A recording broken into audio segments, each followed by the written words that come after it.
काही दिवसांपूर्वी इथेच आपण वोट चोरीवर एक प्रेझेंटेशन दिलं होतं. किती लोक होतात इथे? आपण सगळेच होतात, बरोबर आहे. आणि तेव्हा मी वरळीच्या वर एक प्रेझेंटेशन दिलं होतं की कशी मतं चोरली गेली, संपूर्ण महाराष्ट्रात कशी चोरली असतील. वोट चोरी हा काही आपला इलेक्शन अजेंडा नाही आहे, प्रचाराचा मुद्दा नाही आहे. पण निवडणूक यायच्या आधी जे काही काम करायला लागतं ते काम आपण सर्वांनी करणं हे गरजेचं होतं. आणि मला वाटतं गेल्या 1 महिन्यामध्ये 20 तारखेपासून जी काही आपल्याला मतदार यादीवर काम करण्याची संधी मिळाली त्याच्यावर जवळपास सगळ्यांनी इथे जे बसलेले आहेत प्रत्येक शाखेत चांगलं काम झालं. मी तुमचं मनापासून अभिनंदन करतो. हे काम फार महत्त्वाचं होतं, कारण हे काम मुंबई कोणाच्या हातात राहील, मुंबई कोणाची, ह्याचं उत्तर देणार आहे. हे जे आपण पवित्र काम केलं आहे, जे मतदार यादी क्लीन करण्याचं, जी दूषित मतदार यादी होती ती आपण चांगलं करण्याचं, शुद्धीकरण करण्याचं काम केलेलं आहे. मला वाटतं इथे जवळपास सगळेच महिला, पुरुष, युवा, स्थानिक लोकाधिकार समिती असेल, ग्राहक असेल, सगळ्या अंगीकृत संघटनेने त्याच्यावर काम केलेलं आहे. मी ज्या ज्या शाखेत जात होतो तिकडे जे आपले पदाधिकारी आहेत ते मला सांगत होते की आमच्याकडे एवढे दुबार आहेत, एवढे संभाव्य दुबार दाखवलेले आहेत. हे सगळं आपण आता काम केल्यानंतर ज्या क्षणाची आपण 4 वर्ष वाट पाहत होतो की निवडणूक कधी जाहीर होणार, ती काल जाहीर झालेली आहे. सगळ्यांना तारखा माहिती आहेत का? काय आहेत? काय आहेत? मतदान कधी? निकाल कधी? जिंकणार कधी? पण जेव्हा आपण पुढचे 15 दिवस, 20 दिवस, जवळपास 1 महिनाच, आता तसं पाहिलं गेलं तर आत्तापासून बरोबर 1 महिन्यावर आपला विजय दिवस आहे. पण हा विजय आपल्याला घरी बसून प्राप्त होणार नाहीये. गेले 25 वर्ष जे आपण केलं, जे मुंबईमध्ये आपण काम करून दाखवलेलं आहे, ते तुम्हाला घरोघरी न्यायला लागणार, मनोमनी बसवायला लागणार, प्रत्येकाला सांगायला लागणार, पुन्हा एकदा आठवण करून द्यायला लागणार की आपण काय काम केलेलं आहे. आणि ते जे काम केलेलं आहे आपण ते अभिमानाने सांगायचं. म्हणून आज मी तुम्हाला इथे सगळ्यांना बोलवलेलं आहे. सुरुवात करायची? करूया सुरू.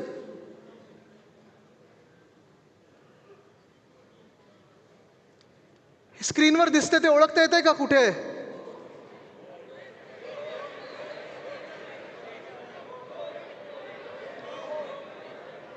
नक्की?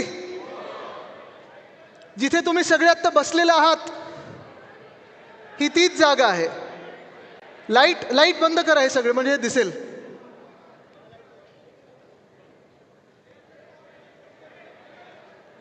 नाही, माझं नाव आदित्य सूर्य असल्यामुळे थोडं प्रकाश जास्ती पडतो. थोडं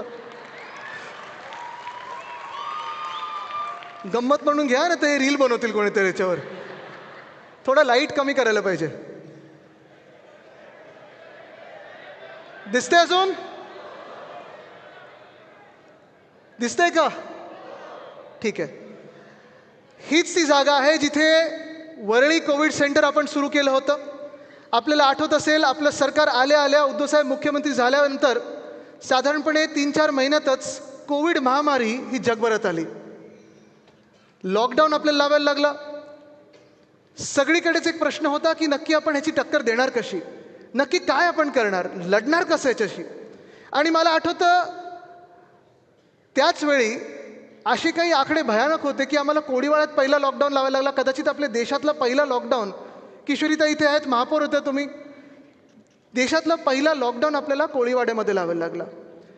धांदल आमची हीच उडाली की अरे वरळीमध्ये आकडे एवढे वाढत आहेत, झपाट्याने वाढत आहेत, काय करायचं, कसं करायचं, हे सगळं सांभाळायचं कसं. आणि तेव्हा आपल्या इकडचे जे वॉर्ड ऑफिसर होते, MOH होते, हे सगळ्यांना हाती घेऊन आपण इथेच ठरवलं की चला हे एवढं मोठं सेंटर आहे, इथे आपण आयसोलेशन सेंटर उभारूया. आणि कदाचित नुसतं मुंबईतलं नाही, नुसतं महाराष्ट्रातलं नाही, तर संपूर्ण देशातलं पहिलं फील्ड हॉस्पिटल जिथे आपण आज बसलेलो आहोत, तिथे हे फील्ड हॉस्पिटल उद्धवसाहेबाच्या आदेशानंतर आपण उभारलं होतं. तेच हे डोम आहे. इथूनच जीव वाचवायला सुरुवात केली होती. पण नेतृत्व म्हणजे नेमकं काय असतं, का गरजेचं असतं नेतृत्व? एक नेता आणि त्याची विजन ही का महत्त्वाची असते, संवेदनशीलता का महत्त्वाची असते, आपल्याला आठवत असेल कोविडच्या काळात कुठेही आपण होर्डिंग नाही लावले, ऐतिहासिक जीव वाचवले, ऐतिहासिक असं केलं आणि तसं केलं. आपण काय केलं? काम केलं, लोकांचे जीव वाचवले. मला तोही दिवस आठवतो, अजूनही तो दिवस आठवतो. महाराष्ट्राचं आपलं बजेट सादर झालं होतं आणि पुण्यातल्या पहिल्या 3 केसेस आपल्याला सापडल्या होत्या आणि सगळेच आम्ही विचार करत होतो. उद्धव साहेबांनी मुख्यमंत्री म्हणून, अजितदादा उपमुख्यमंत्री होते, आपले टोपे साहेब होते, आम्ही सगळेच आम्हाला बोलून घेतलं आणि पहिलं कोणाला बोलवलं असेल तर आपले अधिकारी तर होतेच, पण डॉक्टर्सना बोलवलं आणि विचारलं आता ह्याला उत्तर काय, आपल्याला काय तयारी करायला लागणार. आणि काही काही अधिकारी थोडे गडबडलेले होते, गोंधळलेले होते की नेमकं कुठे करायचं असं कोविड सेंटर, कसं करायचं आपण कोविड सेंटर, ह्याची गरज तरी आहे का.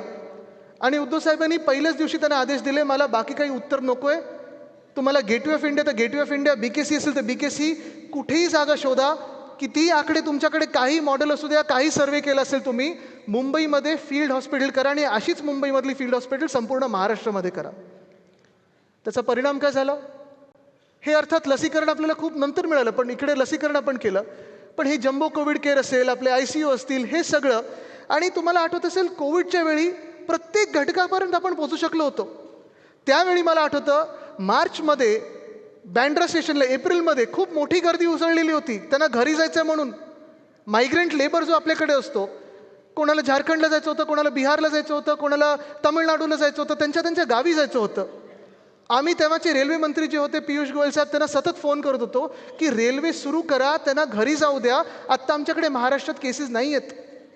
पण त्यांनी काय सांगितलं, नाही, जनता कर्फ्यू लागलेला आहे, PM नी सांगितलं कोणाला हलू द्यायचं नाही, सगळे रेल्वे बंद करून ठेवलेले, सगळं लॉकडाऊन करून ठेवलेलं. जेव्हा केसेस वाढल्या तर डोकं कसं वापरतात बघा, केसेस वाढल्यानंतर सगळ्यांना गावोगावी जाऊ दिलं, म्हणजे केसेसचा पसर तसा झाला. पण ते जेव्हा त्रस्त होते, म्हणजे आपले लोक असतील, इकडचे नागरिक असतील किंवा दुसऱ्या राज्यातून देखील लोक इथे जे काम करतात, ते जेव्हा त्रस्त होते, जास्तीत जास्ती कॅम्प्स ह्या आपण त्यांच्यासाठी खुल्या होत्या. लहान मुलांच्या डिलिव्हरीज असतील तर ह्याच इथेच झालेल्या आहेत, डायलिसिस असेल ते अशाच सेंटर्समध्ये झालेले आहेत. आणि जसं इथे हे फील्ड हॉस्पिटल आपण उभारलं होतं, तेव्हा आठवा BKCमध्ये जी आता जागा फुकटात बुलेट ट्रेनला दिली अहमदाबादला जायला, त्याच जागी उद्धव साहेबांनी फील्ड हॉस्पिटल 1 आणि फील्ड हॉस्पिटल 2 आणि मग दहिसर असेल, रिचर्डसन क्रुडस असेल, सगळीकडे मुलुंड असेल, भांडूप असेल, इथे आपण फील्ड हॉस्पिटल उभारायला सुरू केली. त्यावेळी जी माध्यमं आपल्याला उपलब्ध होती त्या माध्यमातून घरोघरी पोचण्याचा आपण प्रयत्न केला. तेव्हा प्रेसची पहिली आपण जेव्हा कॉन्फरन्स घेतली त्याच्यावरही टीका केली विरोधकांनी की अरे तुम्ही सांगताय घरी थांबा, तुम्ही सांगताय कोणाला भेटू नका, पण प्रेसवाल्यांना कसं बोलवता. आणि म्हणून तिथपासून जे फेसबुक लाईव्हची सुरुवात झाली, तेच फेसबुक लाईव्ह मग इतर सगळ्यांनी वापरायला सुरुवात केली, इतर सगळ्या मुख्यमंत्र्यांनी वापरायला सुरू केले, प्रधानमंत्री महोदयांनी वापरायला सुरू केली. पण ती सुरुवात देखील उद्धव साहेबांनी केली आणि काळजीपूर्वक. राज्य कसं चालवायचं हे मी नाही म्हणत आहे, आपले शिवसैनिक आणि पदाधिकारी नाही म्हणत आहेत, पण हे जे ट्विट आहे ना, हे बघा, हे वर्ल्ड हेल्थ ऑर्गनायझेशन, जागतिक आरोग्य संस्था, त्यांनी केलेलं ट्विट आहे. हे जे काही देश आहेत, हे South Korea and even Dharavi, a densely packed area in Mumbai, a strong focus on community engagement and the basics of testing, tracing, isolating and treating all those that are sick is key to breaking the chains of transmission and suppression. आपल्या Dharavi model आणि मुंबई मॉडेलचं कौतुक हे जागतिक आरोग्य संस्थेने केलं. त्याच्या मागे एक व्यक्ती होती, त्या व्यक्तीचं नाव उद्धव बाळासाहेब ठाकरे. आता येऊया आपल्या मुंबई महानगरपालिकेवर. होय, आपली मुंबई महानगरपालिका, आपल्या मुंबईची महानगरपालिका. आपल्या सर्वांनाच माहिती आहे, जेव्हा 1997 मध्ये पहिल्यांदा आपले महापौर बसले, मला वाटतं मिलिंद वैद्यजी होते, ते काय इथेच आहेत, या स्टेजवर 1 मिनिटासाठी या. विशाखाताई पण होत्या, पण त्याच्यानंतर होत्या. 97ला तुम्ही मग या, दोघे यावरती.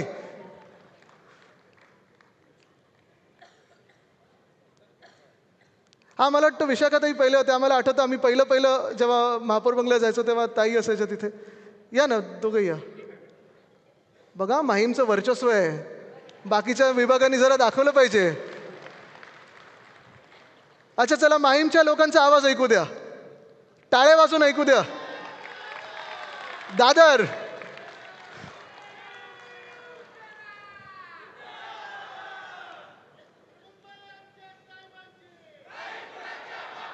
आणि किशोरीताईंना पण आपण वरती बोलूया, कारण 2022 पर्यंतचा प्रवास दाखवायचा आहे. आमच्या वर्णीला बोलवलं पाहिजे ना वरती. काय काय त्यांना मध्ये बोलवणार आहे मी. आपले सगळे महापौर आणि उपमहापौर जे आहेत त्यांना मंचावर बोलवणारच आहे मी. जय महाराष्ट्र, जय महाराष्ट्र. या ताई. आता हा जो प्रवास आहे, श्रद्धाताई पण असतील इथे कुठेतरी आहेत. हा, पण तिथून जी निवडणूक झाली 97ला एवढी तूट होती ना. येस, म्हणूनच ते मी. ताई तुम्ही ह्या बाजूला या, आणि मग पुढचे जे होत जातील आपण त्यांना तसं 5 वर्षानंतर. तुम्ही डेफिसिटमध्ये होतात. वरळीनी आता विशाखाताईंपासून किशोरीताईंपर्यंत हा जो प्रवास झाला, अर्थात मध्ये अनेक आपले महापौर उपमहापौर आहेत, ते सगळे होते. आणि ह्या प्रवासामध्ये आपल्याला आठवत असेल 650 कोटींची तूट होती त्यावेळी, डेफिसिट होतं. बरोबर आहे ताई. आणि तेव्हा आपल्याला जी महानगरपालिका आपल्या हातात आली होती, अर्थात तेव्हा आपल्यासोबत कोण होतं? त्यांना नंतर प्रश्न आहेत माझ्याकडे, ते नंतर विचारणार आहे मी. आपल्याला शिव्या देत असतात ना, विचारणार प्रश्न मी. पण टाईमपासून जी आर्थिक घडी आपण बसवायला लागलो, कारण ह्याला बोलतात इकॉनॉमिक प्लॅनिंग. कुठचंही राज्य चालवत असताना, कुठचीही संस्था चालवत असताना, कुठचंही शहर चालवत असताना सगळ्यात महत्त्वाचं काय असतं? तुमचं आर्थिक नियोजन तुम्ही कसं बनवता. सध्या जर तुम्ही केंद्र सरकार बघाल किंवा कुठचंही दुसरं भाजपचं सरकार बघाल, आर्थिक नियोजनचं बत्त्याबोळ करून ठेवलं आहे. बत्त्याबोळ. कुठेही काही आर्थिक नियोजन नाही. त्यांचा दिवस आला की त्या दिवसात पैसे कसे उडवायचे, कॉन्ट्रॅक्टर्स आणि बिल्डर्सच्या कशा घशात घालायचे, तेवढंच प्लॅनिंग असतं. पण नागरिकांचे पैसे वाचणार कसे हे कुठेही प्लॅनिंग नसतं. पण मला आठवतं, मी अनेकदा, मी जेव्हा विशाखाताई महापौर होते तेव्हा मी मला वाटतं 6 वर्षाचं होतो. पण तेव्हा पण मी माझ्या वडिलांसोबत असेल, आजोबांसोबत असेल, ह्या बैठकींमध्ये असायचो. आवड म्हणून असायचो, राजकारणाची एक आवड होती.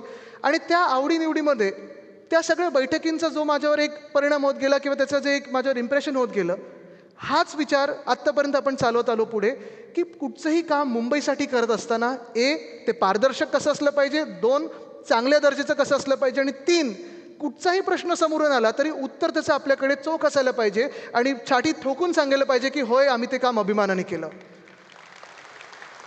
पण ह्याचाच परिणाम हा झाला. तुम्ही पाहिलं असेल, जी 600 कोटीची 650 कोटीची तूट होती ती 2022 पर्यंत, म्हणजे जेव्हा किशोरीताई महापौर झाल्या तेव्हापर्यंत आपण 92,000 कोटीचं सरप्लस, 92,000 कोटीचं सरप्लस म्हणजे विचार करा, अनेक राज्यांपेक्षा जास्ती आपण आपलं FD बनवलं होतं. बरं, हे समोरून जे टीका करतात, जे भाजपवाले असतात किंवा इतर जे आपल्यातून फुटून गेले, तुम्ही बसले तरी चालेल ताई. येस, धन्यवाद ताई. तुमचा सत्कार केलाच वरती बोलवलं मी, तुम्ही जेवढं चांगलं काम केलं. आणि बाकीच्या महापौरांना सगळ्यांना, स्नेहलता इथे आहेत, सगळेच आहेत. आता हे जे काम आपण केलं, हे सगळ्याची ही आपण आर्थिक चढ आपण पाहिली 92,000 कोटीपर्यंतची. कुठेही आपलं काम मुंबईचं थांबलं नव्हतं, कुठेही कुठची कामं थांबवली नव्हती, कुठेही जास्ती आपण कपात लावली नव्हती. हे काम आपण आर्थिक नियोजन जे केलं, कुठेही टॅक्स वाढवला नाही मुंबईकरांवर, कर वाढवला नाही, कुठेही पैसे लुटले नाहीत. हे प्रत्येक रुपया ह्या 92,000 कोटीचा आपण जे प्रोजेक्ट्स आपण सुरू करणार होतो त्या प्रोजेक्टसाठी त्या बजेटमध्ये आपण दाखवत आलो. बरोबर आहे. इथे आता आपले स्टँडिंग कमिटीचे जे चेअरमन असतील, मला शैलेशजी दिसत होते मगाशी, फणसेजी कुठे दिसत होते, हा ते बघा, फणसे साहेब तुम्ही पुढे, तुम्ही तिथे कुठे बसलात. तर ह्या सगळ्या लोकांनी हे प्लॅनिंग करत करत मुंबईकरांच्या समोर पारदर्शक आणि चांगला कारभार करत आपण हे 92,000 कोटीपर्यंत गेलेलो आहे. पण 2022ला ज्या गद्दारांनी आपलं सरकार पाडलं आणि मुख्यमंत्री झाले, त्यांचा तिजोरीवर आपल्या डोळा होता, ॲनेकोंडाला सोबत घेऊन, वोट चोर नोट चोर जब साथ में आते तो क्या होता है, ॲनाकोंडा. आत्ता काय असेल परिस्थिती, कोण सांगू शकेल का मला?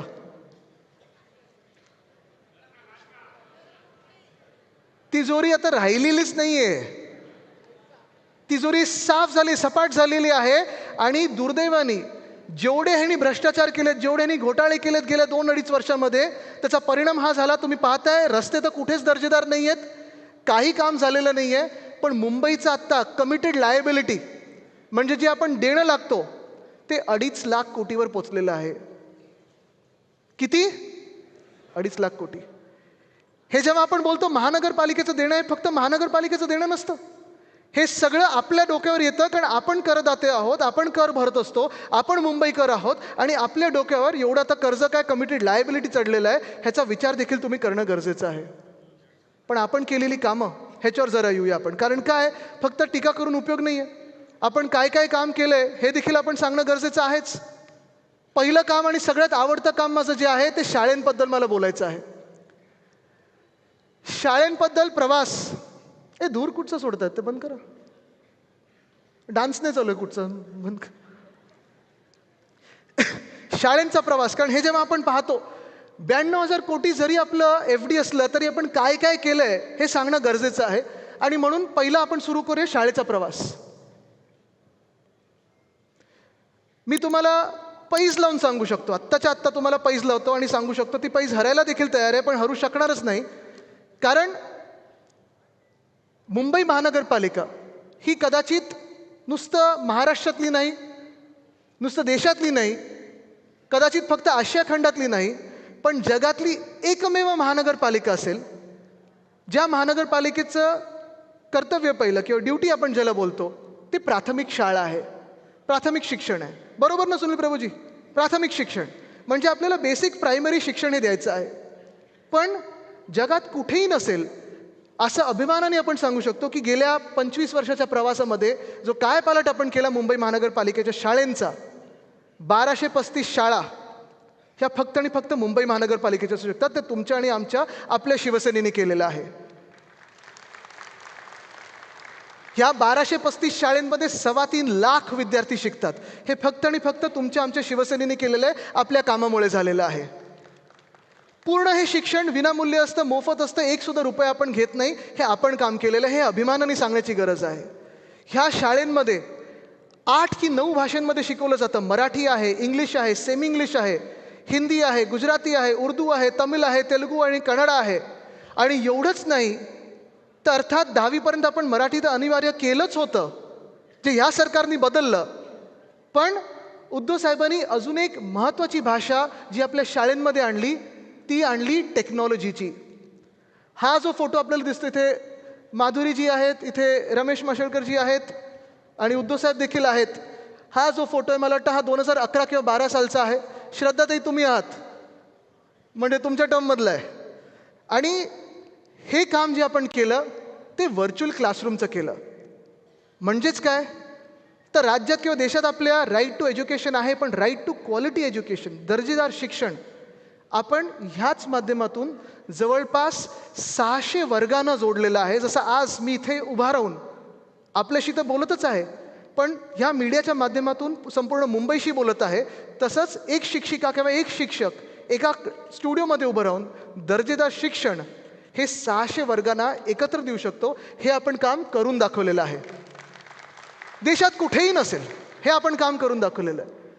टॅबद्वारे शिक्षण 6वी 7वी 8वी 9वी 10वी ह्याच्यासाठी. कारण मला आठवतं माझे आजोबा वंदनीय हिंदवी सम्राट बाळासाहेब ठाकरे जेव्हा आमचं सकाळी दप्तर बघायचे तेव्हा आईला विचारायचं हे नेमकं काय असतं या दप्तरामध्ये, एवढं सगळं तुम्ही पाठीवर का बोजं घेऊन जातात. त्यांनी माझ्या प्रिन्सिपलला पण एकदा दोनदा घरी बोलवलेलं, आपले शिक्षण मंत्र्यांना घरी बोलवलेलं आणि हा प्रवास चालूच राहिला की नेमकं ह्या दप्तरात काय असतं एवढं बोजं की आपण घेऊन जात असतो.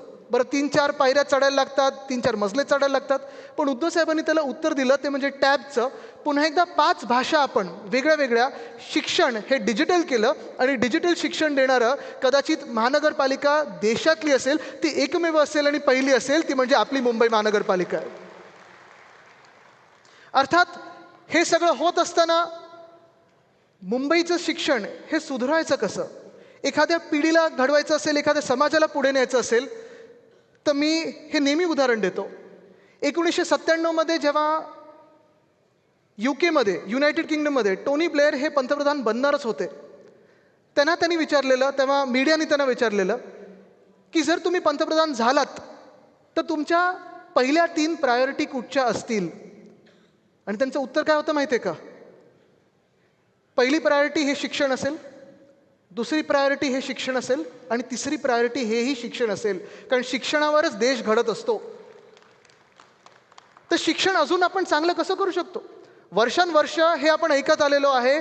प्रत्येक वेळी आपण पेपरमध्ये बातम्या वाचायचो की आज एवढी गळती लागली, एवढ्या मुलांनी आपल्या शाळा सोडली, ही शाळा बंद होते कारण इथे आपली मुलं आता शिकायला तयार नाही आहेत, ह्या शाळेतून त्या शाळेत गेली म्हणून ही शाळा बंद झाली. तेव्हा माझं स्वप्न एकच होतं की इथे जे जे आता लोकप्रतिनिधी बसलेत किंवा माझी खासदार बसले असतील, आमदार बसले असतील, आजी माझी सगळेच नगरसेवक बसले असतील, महापौर असतील, होणारे महापौर असतील, होणारे नगरसेवक असतील, ह्या सगळ्यांकडे जशी लोक येतात की आम्हाला ह्या शाळेमध्ये ॲडमिशन पाहिजे, ह्या प्रायव्हेट शाळेमध्ये ॲडमिशन पाहिजे, तसं माझं स्वप्न होतं की कधी ना कधीतरी मुंबई महानगरपालिकेच्या शाळेंसाठी आपल्याकडे लोक येतील आणि पत्र मागतील की आम्हाला मुंबई महानगरपालिकेच्या शाळेमध्ये ॲडमिशन पाहिजे, तुमचं पत्र पाहिजे. आपले शिक्षण समितीला सोबत घेऊन बसलो. एक दोन चांगले अधिकारी होते, तरुण अधिकारी होते, मदत केली आणि ह्या लोकांनी ठरवलं की आपल्या मुंबईच्या शाळेंचं पूर्ण ब्रँडिंग, कलर, थीम, इन्फ्रास्ट्रक्चर काय असायला पाहिजे. तर मुंबई पब्लिक स्कूल, कुठचीही महानगरपालिकेची शाळा कुठची असायला पाहिजे, मुंबई पब्लिक स्कूल, ते मुंबई पब्लिक स्कूल आपण करून दाखवलं. आज तुम्ही कुठच्याही वॉर्डात जा, त्या वॉर्डामध्ये सगळ्यात देखणी इमारत महानगरपालिकेची असेल तर ती शाळा आहे आणि त्या शाळेचा कायापालट करणारी आपली मुंबई महानगरपालिका आणि आपली शिवसेना आहे. पण इथेच आपण थांबलो नाही. आपण वेगळ्या वेगळ्या गोष्टी आणल्या. हा वाघोबा क्लब, वाघोबा क्लब म्हणजे काय तर नेचर, पर्यावरणाशी जवळीक कशी बनावी. आपण जेव्हा आता बाहेर जाऊन आकाश बघितलं तर काही दिसतच नाही, सगळीकडे धूर दिसतोय पोल्युशनमुळे, प्रदूषणामुळे. पण आपले हिरोज कोण? नेहमी आपण जेव्हा स्पेस बोलतो, अंतराळ बोलतो, तेव्हा कोणाबद्दल बोलतो? कल्पना चावला, सुनीता विल्यम्स. ह्याच्या पुढे आपण जात नाही. पण ही स्वप्न आपण लहानपणात बघत असतो की कधी ना कधीतरी मला पण ॲस्ट्रॉनॉट व्हायचं आहे. मग ॲस्ट्रॉनॉमी क्लब आपण आणला, आपण खूप काही गोष्टी केल्या वेगळ्या वेगळ्या. पण मी तुम्हाला अभिमानाने अजून एक गोष्ट सांगतो ज्यामुळे खरोखर आपल्याकडे एक मोठी बढत झाली, मुलांना यावंसं वाटलं, पालकांना वाटलं की महानगरपालिकेच्या शाळेत टाकावं मुलांना. ते म्हणजे आपण SSC सोबत जागतिक पातळीचा IB बोर्ड आणला. हे देशात कुठेही नाही झालं, कदाचित जगात कुठे नसेल ती आपली महानगरपालिका.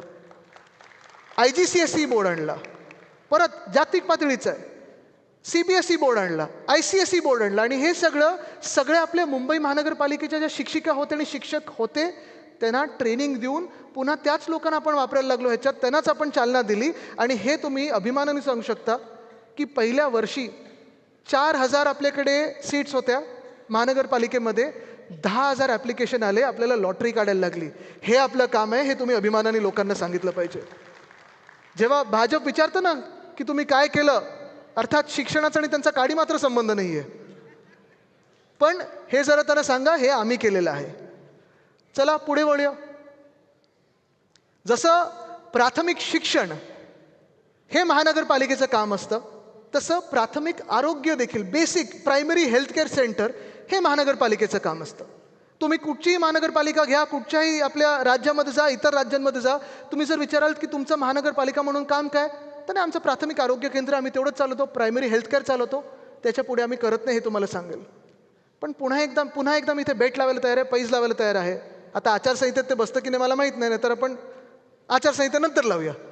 पण मला जगात मुंबई महानगरपालिकेसारखी महानगरपालिका दाखवा जिचे फक्त प्राथमिक आरोग्य केंद्र नाहीत, तर ते तर आहेच, पण त्याच्याही पुढे जाऊन नर्सिंग कॉलेज स्वतःचे आहेत, ही आपली मुंबई महानगरपालिका आहे. एक नाही, दोन नाही, तर 4 मेडिकल कॉलेज स्वतःचे आहेत, ही मुंबई महानगरपालिका आहे. ट्रॉमा केअर सेंटर आहे, ही आपली मुंबई महानगरपालिका आहे. आणि सगळ्यात चांगले हॉस्पिटल आणि डॉक्टर्स हे असणारी आपली मुंबई महानगरपालिका आहे. हे आपण अभिमानाने जनतेला सांगितलं पाहिजे, लोकांमध्ये सांगितलं पाहिजे. कारण अनेकदा वाटतं की अरे चांगले डॉक्टर्स आपल्याला प्रायव्हेट हॉस्पिटलमध्येच मिळतील, असं नाही आहे. जे कुठचेही चांगले डॉक्टर्स तुम्हाला प्रायव्हेट हॉस्पिटलमध्ये मिळतात किंवा भेटतात, तेच प्रायव्हेट हॉस्पिटलमधले डॉक्टर्स आपल्या सगळ्या ह्याच मुंबई महानगरपालिकेच्या हॉस्पिटल्समध्ये आहेत. आहे अर्थात लोड आहे, 90% ही ट्रीटमेंट आपली फ्री असते, त्याच्यानंतर सबसिडाईज असते. 2017पर्यंत आपल्याकडे 13,574 बेड्स होते. डेली जो काही लोड होता तो जवळपास 1 लाखाचा होता. आत्ता पण प्रत्येक वर्षी 1 कोटीहून जास्ती आपण लोकांना ट्रीट करत असतो. आहे ना, देशभरातली लोकं येतात आपल्याकडे, पण स्वस्त आणि दर्जेदार आरोग्य हे देणारं कदाचित आपलंच शहर असेल आणि आरोग्य केंद्र किंवा हॉस्पिटल चालवणारी आपली महानगरपालिका असेल, हे आपण अभिमानाने सांगितलं पाहिजे. हा दुसरा माझा आवडता विषय. इथे आपले BSTचे सगळे असतील, जरा BSTमध्ये कोण कोण होतं हात वरती करून मला, आणि BSTचे चेअरमन कोण कोण होतं जरा हात वरती करून मला दाखवा. आपण आहात सगळे आहेत. ही BST, किती लोक BST वापरतात? सगळे वापरतात? दर काय झालेत आता?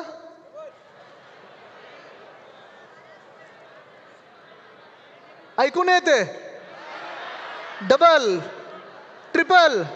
जेवढी यांची इंजिनं वाढत चाललेत तेवढे दर वाढत चाललेत, आणि बसेस कमी होतात ना. ही ह्या शहराची एक महत्त्वाची गोष्ट होती, ओळख होती, ती म्हणजे आपली BST बस. साधारणपणे मुंबईचं चित्र कोणाला काढायला सांगितलं तर कोण पहिलं गेटवे ऑफ इंडिया काढतं, मग सीलिंग काढतं, मग आपली लाल बस काढतं BSTचं. आणि मुंबई महानगरपालिका किंवा मुंबई म्हणून आपण जी ओळख असते आपली, ही आपली BST बस ही सगळ्यात महत्त्वाची होती. अर्थात लहानपणापासून अनेक BSTच्या कार्यक्रमांना मी जात होतो. मी प्रत्येक म्हणजे आता जेव्हापासून युवासेना सुरुवात केली तेव्हा अनेक BST रूटचं उद्घाटन केलं. 2012मध्ये आपण फोर्ट फेरी ही 5-5 मिनिटांनंतर थांबणारी तिथे सेंट्रल बिझनेस डिस्ट्रिक्टमधली फोर्ट फेरी सुरू केली. आणि मला लवकरच कळायला लागलं की मुंबईची ही नाडी ही सगळ्यात महत्त्वाची आहे. जवळपास प्रत्येक दिवसाला 60 ते 65 लाख लोक हे आपले लोकल ट्रेनमधून प्रवास करतात. आणि जेव्हा आपण ह्याचे दर कायम केले, 5 किलोमीटर 5 रुपयात केले, 10 किलोमीटर 10 रुपयात केले, 15 किलोमीटर 15 रुपयात केले, आणि 15 किलोमीटरहून जास्ती कुठेही जायचं असेल 20 रुपयात जेव्हा आपण फ्लॅट फेअर आणलं, AC बसेस आणल्या, तेव्हा आपली जी रायडरशिप होती ती साधारणपणे 35 लाख पर डे एवढ्यावर गेली होती. मला तोही दिवस आठवतो जेव्हा मी COP26ला होतो, स्कॉटलंडमध्ये होतो, तेव्हा पर्यावरणाची कॉन्फरन्स चालू होती. आणि तिथे 4-5 माझ्यासोबत महापौर बसले होते, वेगळ्या वेगळ्या शहरातले होते, इंग्लंडचेच होते. आणि ते मला विचारत होते की तुमच्याकडे बसेस कशा आहेत, अशा आहेत तशा आहेत. मी त्यांना एवढंच सांगितलं, बघा आमच्या 3 गोष्टी महत्त्वाच्या आहेत. पहिली गोष्ट म्हणजे मुंबईत प्रत्येक मुंबईकर हा पब्लिक ट्रान्सपोर्ट जवळपास वापरतोच, एक तर ट्रेन वापरतो नाहीतर बस वापरतो. दुसरी गोष्ट म्हणजे आमच्या बसेसचं भाडं हे आम्ही फ्लॅट ठेवलेलं आहे, 5, 10, 15 आणि 20. तेव्हाच तो माणूस आवाक झाला समोर, त्याचं असं बघायला लागला. कारण त्यांना मी जेव्हा पाऊंडमध्ये सांगितलं, आता तुम्ही डॉलरला किती चढले आपलं? 91. म्हणजे आता किती डॉलरचे 5 रुपये होत असतील सांगा मला? पलीकडे येते सगळं. पण जेव्हा मी त्यांना हा दर सांगितला की 5, 10, 15 आणि 20 मध्ये तुम्ही मुंबईत कुठूनही कुठे जाऊ शकता, पुढे ती कॉन्फरन्स आमची ती राऊंड टेबल होती, ते महापौर तिथून नुसतं आमचं ऐकत राहिले की तुम्ही काय सांगता आम्हाला सांगा. कारण तेव्हापर्यंत त्यांची जरा कॉलर टाईट होती की आम्ही इंग्लंडमधले महापौर आहोत, तुम्ही कुठून आलात. हे दर सांगितल्यानंतर, आपला प्रवासी किती आहेत हे सांगितल्यानंतर त्यांना धक्का बसला. पण तिथेच थांबलो नाही. त्यांना तिसरी गोष्ट मी जी सांगितली ती हीच सांगितली की आमचं स्वप्न हेच होतं, आणि पुन्हा एकदा आम्ही सुरू करू आमचं सरकार बनल्यानंतर, की मुंबईमध्ये 10,000 इलेक्ट्रिक बस आम्हाला रस्त्यावर आणायच्या आहेत, म्हणजे आणायच्याच आहेत, आणि ते आम्ही आणल्याशिवाय थांबणार नाही. हे काम मुंबईसाठी महत्त्वाचं आहे. आपला करार युनियनबरोबर 3,337 बसेसचा होताच. पण त्याही पुढे जाऊन जर आपल्याला प्रदूषणमुक्त मुंबई पाहिजे असेल, आपल्याला पब्लिक ट्रान्सपोर्ट सुधारायचं असेल, आपल्याला लास्ट माईल कनेक्टिव्हिटी चांगली करायची असेल, तर आपल्याला मुंबईमध्ये मिनी बस, मीडियम रेंज बस, लॉंग रेंज बस, डबल डेकर बस, हे सगळं करून आपल्याला 10,000 हा आकडा गाठायलाच लागेल. हा 7 ऑगस्टचा फोटो आहे, जेव्हा आपण मला वाटतं माहीम बस डेपोमध्ये ह्या इलेक्ट्रिक बसचं लॉन्च करत होतो.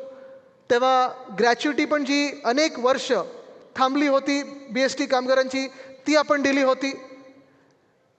राज्य सरकारमधून कदाचित आपण एकमेव राज्य सरकार असू, कारण आपले मुख्यमंत्री जे होते उद्धवसाहेब ठाकरे ते मुंबईचेच होते, म्हणून मुंबईकर एक माणूस असल्यामुळे जे काही BSTला आपण देणं लागत होतं ते पटापट द्यायला सुरू केलं होतं. पण ही बस आपण आणली. ही बस आणल्यानंतर जेव्हा पहिला करार झाला ह्या डबल डेकर इलेक्ट्रिक बससाठी, आता तुम्ही पाहत असाल रस्त्यावर धावते, भाजपने माझ्यावर टीका केली होती की हे कुठून आणले, असं केलं तसं केलं. सरकार पडलं, उद्घाटनाला हे पहिले, फीत कापायला पहिले. मला वाटतं हे आपल्या कंट्रोल रूमचे अशी जी तुम्ही दिसता याच्यात, हे आपलं चलो कार्ड आहे. पण झालंय असं, आपलं सरकार गेल्यानंतर 2022 पासून ज्या बसेस धावत होत्या रस्त्यावर त्या कमी कमी कमी कमी होत चालल्यात. अनेक आपल्या विभागांमध्ये रूट बंद करत चाललेले आहेत. भाडं दुप्पट तिप्पट केलेलंच आहे. बसेस जवळपास 2000 वर आणलेल्या आहेत किंवा त्याच्याही पेक्षा कमी झाल्या असतील. आणि भयानक गोष्ट ही आहे की प्रायव्हेटायझेशन बसमध्ये यायला लागलेलं आहे. त्या कुठच्या बसेस आहेत ना, सिटी फ्लो त्या सगळीकडे दिसायला लागलेल्या आहेत. ठीक आहे, तुम्हाला कोणाच्या बसेस आणायच्या त्या आणा, पण मुंबईला मारू नका. आणि हेच भाजपाने ओळखलेलं आहे. जर मुंबईला मारायचं असेल तर कसं मारायचं? तर मुंबईकर जो दिवस रात्र प्रवास करतो, मेहनत करतो, कामावर जातो आणि परत येतो, त्याचा पहिला पब्लिक ट्रान्सपोर्ट हा मोडून टाका. आणि पब्लिक ट्रान्सपोर्टचा श्वास हा आपला BST होता, तो पुन्हा एकदा आपल्याला जागृत करायचा आहे. पाण्याचं देखील खूप मोठं काम आपण केलं. पाणी हे मला आठवतं जेव्हा आपनी दिल्लीमध्ये पाण्याचे दर कमी केले होते, जेव्हा सबसिडी दिली होती, तेव्हा घरोघरी जाऊन त्यांनी साजरं केलं होतं की आम्ही एवढ्या लिटरवर आता सबसिडी देतोय, तेवढ्या लिटरवर आपण सबसिडी देतोय. आपल्याला आठवत असेल केवढं मोठं ते पण साजरं केलं होतं, सगळीकडे बोर्ड लागले होते आणि चांगलं काम केलं होतं, कौतुक केलंच पाहिजे त्यांचं. पण नंतर थोडा अभ्यास केल्यानंतर हे जाणवायला लागलं की अनेक वर्ष आणि आपली पूर्ण 25 वर्ष मुंबई महानगरपालिका म्हणून पुन्हा एकदा फक्त महाराष्ट्रातलं नाही तर देशातलं सगळ्यात स्वस्त पाणी जर कोणी देत असेल तर ती आपली मुंबई महानगरपालिका आहे. ह्याचा आपला अभिमान असायलाच पाहिजे. अजूनही मला वाटतं आपण 3.5 रुपये पर पर्सन पर 1000 लिटर देतो, बरोबर आहे. आणि आपल्याला पडतं ते 11.5 रुपये पर पर्सन पर 1000 लिटरला. पण त्याच्यातून काही महत्त्वाच्या गोष्टी आपण केल्या त्या सांगण्यासारख्या आहेत. मला वाटतं श्रद्धाताई, आपण महापौर असताना हे सुरू केलं होतं, हिंदुहृदय सम्राट बाळासाहेब ठाकरे मिडल वैतरणा डॅम, मध्य वैतरणा डॅम. कदाचित मुंबई महानगरपालिका पुन्हा एकदा एकमेव असेल ज्याची स्वतःची धरणं आहेत. पण हे जे धरण आपण बांधलं, ज्यावेळी आपण बांधलं, ते जगातलं 9वं सगळ्यात वेगात बांधलेलं धरण होतं आणि ते अजूनही आपल्याला महत्त्वाचं धरण आहे. त्याला वंदनीय हिंदुहृदय सम्राट बाळासाहेब ठाकरेंचं नाव आपण दिलेलं आहे. भांडूपचं हे जलशुद्धीकरण केंद्र आहे. कदाचित तुम्ही तिथे गेल्यानंतर जेव्हा टेस्टिंग करतो आपण पाण्याचं, बिस्लेरी किंवा कुठचंही बॉटल वॉटर घेतलं त्याच्यापेक्षा शुद्ध पाणी हे इथे मिळतं. सर्वांसाठी पाणी ही आपले राज्य सरकार असताना योजना आणली होती. कारण अनेक ठिकाणी अशा अजूनही वसाहती आहेत किंवा आपण स्लम सोसायटी वगैरे पाहतो की OC मिळाली नाही, लीगल नाही आहे म्हणून पाणी दिलं जात नाही किंवा पाण्याचे दर वाढवलेले असतात. आपण हाच कायदा आणला होता की तुमचं घर हे लीगल असेल किंवा नसेल, पण तुम्हाला व्यक्ती म्हणून पाणी हा तुमचा जन्मसिद्ध अधिकार आहे आणि तो तुम्हाला कोणी रोखू शकत नाही. म्हणून सर्वांसाठी पाणी योजना ही आपण आणली होती. पण त्याच्याही पुढे जाऊन मला माहीत नाही, तुम्ही सोशल मीडियावर माझं गारगाई आणि डिसॅलिनेशनमधलं जे अंतर आहे ते मी सांगितलं. किती लोकांनी पाहिलं? ते पाहिलंय? ते आवर्जून पहा. पण हा जो डिसॅलिनेशनचा करार आपण केला होता, डिसॅलिनेशन प्लांट म्हणजे सोपं आहे. आता युद्ध ह्याच्यावरच सुरू होणार आहे की गारगाई धरण बांधायचं आणि पावसावर अजून अवलंबून राहायचं, की आपण समुद्राचं पाणी आहे ते गोड करून प्यायचं. आपली गरज जी आहे ती ह्या एका डिसॅलिनेशन प्लांट म्हणून पूर्ण भागू शकतो आपण. आणि आज तुम्हाला सांगतो मी, ज्या दिवशी पुन्हा एकदा शिवसेना उद्धव बाळासाहेब ठाकरे पक्षाचा महापौर बसेल, त्या दिवसाला पुन्हा एकदा आपण आपल्या मुंबईसाठी पाणी गोड करण्याचा प्रकल्प हा पुन्हा सुरू करू. कारण सर्वात कमी किमतीत एकही झाड न तोडता लवकरात लवकर, कारण तो जर प्रकल्प मिंदे सरकारने आपलं सरकार पडल्यानंतर बंद केला नसता तर आत्तापर्यंत त्या प्लांटमधून आपल्याला पाणी मिळायला सुरुवात झाली असती. 2025 पर्यंत काम पूर्णही झालं असतं. हे सगळं होत असताना म्हणजे आपण जे मी सांगतो ना, करून दाखवलं हे 2 शब्द होते ज्यांनी 2012ची महानगरपालिका आपण जिंकलो होतो, 2017मध्ये आपण जिंकलो होतो. कारण हे काम महत्त्वाचं आहे. मला नेहमी उद्धव साहेब सांगत असतात की आदित्य, आपण जी कामं करतो ती कामं लोकांपर्यंत जाणं गरजेची असते आणि जर आपण काम केलं असेल तर ते आपण सांगणं गरजेचं असतं. आता फरक बघा ना, निवडणुका जेव्हा येतात तेव्हा भाजप कशावर सुरू करतं? हिंदू मुस्लिम, बांगलादेशी घुसलेत, रोहिंग्या घुसलेत, आपलं केलेलं कामाच्या श्रेय ते घेतात. हां, मग मराठी अमराठी हे सगळे वाद भाजप सुरू करतं. कारण त्यांनी 12 वर्षात काही काम केलंय का ह्याच्यावर तर मोठा प्रश्नचिन्ह आलेला आहे. पण आपण जी कामं केली आहेत गेल्या 25 वर्षामध्ये असेल, गेल्या 5 वर्षामध्ये असेल, ती आपल्याला पुन्हा एकदा लोकांमध्ये नेणं गरजेचं आहे. कारण आपण हे काम अभिमानाने केलेलं आहे, हे मुंबईसाठी केलेलं आहे. हे आपलं गिरगाव चौपाटीकडचं व्ह्यूइंग डेक, हे आपलं दादर येथील माता रमाबाई आंबेडकर व्ह्यूइंग डेक, हे सेल्फी पॉईंट, आणि हा जो मलबार हिलच्या तिथे आपण एक ट्री टॉप वॉक केला होता. न्यूयॉर्क टाइम्समध्ये देखील ह्याचं कौतुक झालं. आणि मुंबईत आल्यानंतर किंवा आपल्या देशात आल्यानंतर 10 फूटच्या जागा असतील की कुठे जायला पाहिजे ह्याची सुरुवात ही आपण केली होती. ह्याला फंड आपण दिला होता, मी पालकमंत्री म्हणून दिला होता. आणि हा आवडता विषय, आपला ब्रँड अँबॅसेडर खरं आता हा केला पाहिजे, पेंग्विन केला पाहिजे. कारण मी प्रत्येक वेळी जेव्हा समोरून मला भाजपवाले सांगतात की तुम्ही पेंग्विन आणलं किंवा पेंग्विन, मी बोलत चला मी पेंग्विनबद्दल बोलतो, तुम्ही आणलेल्या चीताबद्दल बोला. दाखवा मला किती टिकलेले आहेत. हिंमत असेल तर दाखवा. पण राणीचा बाग, वीर जिजामाता उद्यान, किती लोक गेलेत तिथे? आता तुम्ही मला सांगा, हे तुम्ही आत्ता गेलेले आहेत, बरोबर आहे. लहान असताना किती लोक गेला होतात? फरक आहे की नाही आहे ना? हे काम आपण केलेलं आहे. हे छाती ठोकपणे सांगायला गरजेचं आहे, कारण तिथे अजूनही आजही वीकडेला पण हजारो मुंबईकर आणि हजारो पर्यटक जातात. का तर जे प्राणी ते एरवी पाहू शकत नाहीत, ते प्राणी आपण तिथे आणलेले आहेत. आणि नुसतं आणून पिंजऱ्यांमध्ये नाही ठेवलेत, तर त्यांचं ब्रीडिंग प्रोग्राम आणि कॉन्झर्वेशन प्रोग्राम पण आपण करत आहोत. हे आपण सांगणं त्यांना गरजेचं आहे. पेंग्विन असेल, वाघ असेल, हायना असेल, अनेक गोष्टी आपण तिथे आणलेल्या आहेत. आणि हा फोटो आहे, मला वाटतं स्नेहलताई तुम्ही इथे महापौर होतात आणि इथे श्रद्धाताई पण आहेत, हा आपल्या प्लॅनिंगचा फंडचे साहेब आहेत, सगळे आहेत. हे बघा, हे मे मधले 4.5 लाख लोक मेमध्ये, 173 कोटी मे 2023 फक्त आपल्या या झूने मिळवून दिलेत ते महानगरपालिकेला.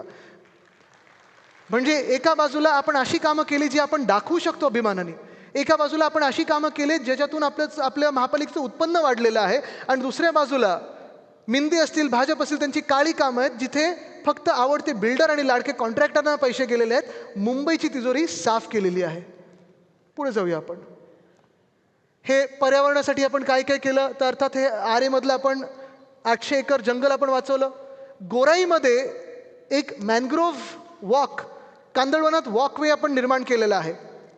1.5 वर्ष बनून तयार आहे, पूर्ण बनलेला आहे, तयार आहे बनून. आणि मी सातत्याने ह्या सरकारला, राज्य सरकारला सांगतोय, कधीतरी उद्घाटन करा, कधीतरी उद्घाटन करा.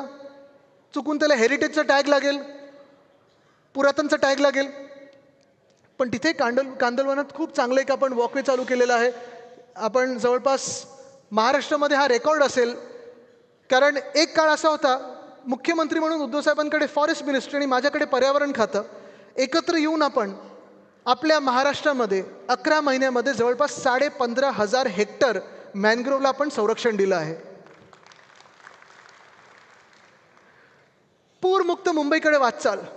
आता परत एकदा, मुंबई भौगोलिक काय परिस्थिती आपल्या सर्वांना माहिती आहे, पाऊस कसा पडतो आपल्या सर्वांना माहिती आहे, ढगफुटी वाढत चाललेली आहे सगळ्यांना माहिती आहे. पण हे सगळं होत असताना फक्त भौगोलिक आता रचना अशी आहे म्हणून पूर येतो, उत्तर चालू शकत नाही. पाऊस जास्ती पडला, ढगफुटी झाली, उत्तर मान्य नाही. जे आपण काम करतोय ते आपण काम हे लोकांना त्रास कसा नाही होणार ह्याच्यावर पण काम आपण केलं पाहिजे. अनेक वर्ष मला आठवतं, पाऊस पडला की मीडियाचे पहिले कॅमेरे जायचे ते 2 ठिकाणी जायचे. कुठे? हिंद माता, आणि दुसरीकडे कुठे? मिलन सबवे. बरोबर आहे, पहिले तिथे कॅमेरे लागायचे आणि मग आम्ही पण जायचो. आम्हाला अधिकारी ठातूर मातूर काहीतरी उत्तर द्यायचे की नाही नाही आता बघा काय करणार, एवढा पाऊस झाला, भौगोलिक रचना अशी आहे, सॉसरसारखं आहे. पण ज्या मिनिटाला आपलं सरकार आलं आणि त्याच्यानंतर काम सुरू झालं, मी ह्या अधिकाऱ्यांच्या मागे लागलो. म्हणलं हे उत्तर चालणार नाही, आता आपल्याला हा प्रश्न सोडवणं गरजेचं आहेच. आणि कदाचित पुन्हा एकदा आपल्या देशातलं पहिलं रेन वॉटर होल्डिंग टँक हे आपल्या गांधी मार्केट आणि हिंदमाता इथे झालं, आणि दुसरं रेन वॉटर होल्डिंग टँक आपण मिलन सबवेला केलं, ज्याच्या कारण आज ती जागा पूरमुक्त झालेली आहे, तिथे पूर येत नाही. पण पंप तिकडचे चालू करणं गरजेचे असतात. मुंबईवर प्रेम करणं गरजेचं आहे. फक्त मंत्री म्हणून किंवा महापालिका प्रशासकाच्या हाती दिली म्हणजे मुंबई चालत नाही. ज्या ज्या रात्री मुंबईत पाऊस पडत असतो, आजही मला बाकीच्यांचं माहीत नाही पण 2 लोकांना झोप येत नाही, उद्धव साहेब आणि मला. आमच्या डोक्यात हाच विचार असतो की पंप इथे चालू झाला का, ही भिंत पडली असेल का, इथे आपल्याला काय करायला पाहिजे, इथे आपण हे काम केलं ते चालू केलं असेल का, महानगरपालिकेची यंत्रणा सुरू आहे का.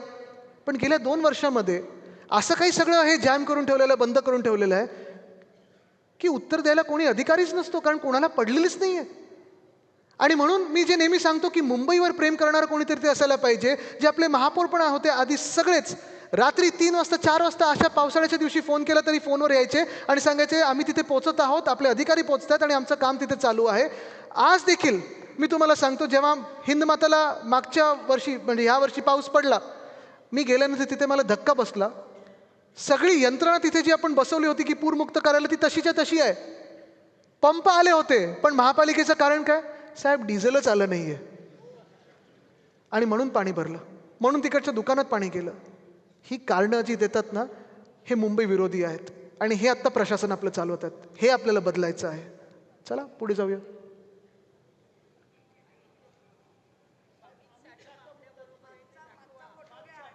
हा ना, इथे महाडेश्वरजी आहेत बघा. आणि जाऊ दे, चिल्लर लोकांकडे लक्ष द्यायचं नाही. पण मी नंतर ह्याच्यावर येणार आहे. सांडपाण्याचे जे प्रकल्प आहेत, मला आठवतं जेव्हा आपलं सरकार पडलं, STPच्या प्लांटसाठी प्रधानमंत्री महोदय इथे आले, भूमिपूजन केलं आणि सांगितलं 18,000 कोटीची गिफ्ट ही त्यांनी मुंबईला दिलेली आहे. मोठे नेते आहेत, मी त्यांच्याबद्दल काही जास्ती बोलत नाही. पण जसं आम्ही अधिवेशनात बोलतो ना, रेकॉर्डवर चुकीचं आलं नाही पाहिजे म्हणून मी तुम्हाला करेक्ट करतोय. हे 18,000 कोटी दिल्लीमधून आले नाहीत, केंद्राचे आले नाहीत, ते मुंबईचे होते. आपल्या 92,000 कोटीच्या FD मधून आपण वाचवलेला पैसा आहे, मुंबईकरांचा पैसा आहे आणि हे आपलं काम आहे. STPचं काम आपलं आहे. जर आपलं सरकार टिकलं असतं तर भूमिपूजन आपल्या हस्ते झालं असतं. 10 वर्ष NGT आणि सुप्रीम कोर्टात, बरोबर ना विशाखाताई, केस चालू होती. COD BOD हे 30 असायला पाहिजे की 10 असायला पाहिजे. ह्याच्यावरनं सगळं जेव्हा ते त्रांगडं सुटलं तेव्हा नेमकं ह्यांनी आपलं सरकार पाडलं आणि भूमिपूजन स्वतः करून घेतलं. पण हे काम देखील आपलंच आहे. घनकचरा व्यवस्थापन, ह्याच हॉलमध्ये मला आठवतं, मला वाटतं महाडेश्वर साहेब महापौर होते तेव्हा आम्ही इथे तो कार्यक्रम केला होता. अजय मेहता साहेब तेव्हा म्युन्सिपल कमिशनर होते. हे जे काम सुरू केलं आपण, इथे मोठं एक एक्झिबिशन आपण भरवलं होतं. मुंबईतल्या सगळ्या ALM हाऊसिंग सोसायटी, वेगळ्या वेगळ्या सोसायट्यांना बोलवलं होतं आणि त्यांना आपण सांगत होतो की घनकचरा व्यवस्थापनावर आपण आता फोकस करणं गरजेचं आहे. मुंबईत प्रत्येक दिवशी 2017पर्यंत जवळपास आपण प्रत्येक दिवशी 10,000 मेट्रिक टन एवढा कचरा आपण गोळा करायचो. किती? 10,000 मेट्रिक टन. म्हणजे त्याचं वजन म्हणजे 100 रणगाड्यांनी एवढं झालं. पण जेव्हा आपण हे काम सुरू केलं, आपले प्रत्येक नगरसेवक असतील, आपले सगळे पदाधिकारी असतील, हाऊसिंग सोसायटी, ALM हे सगळ्यांना एकत्र घेऊन काम सुरू केलं.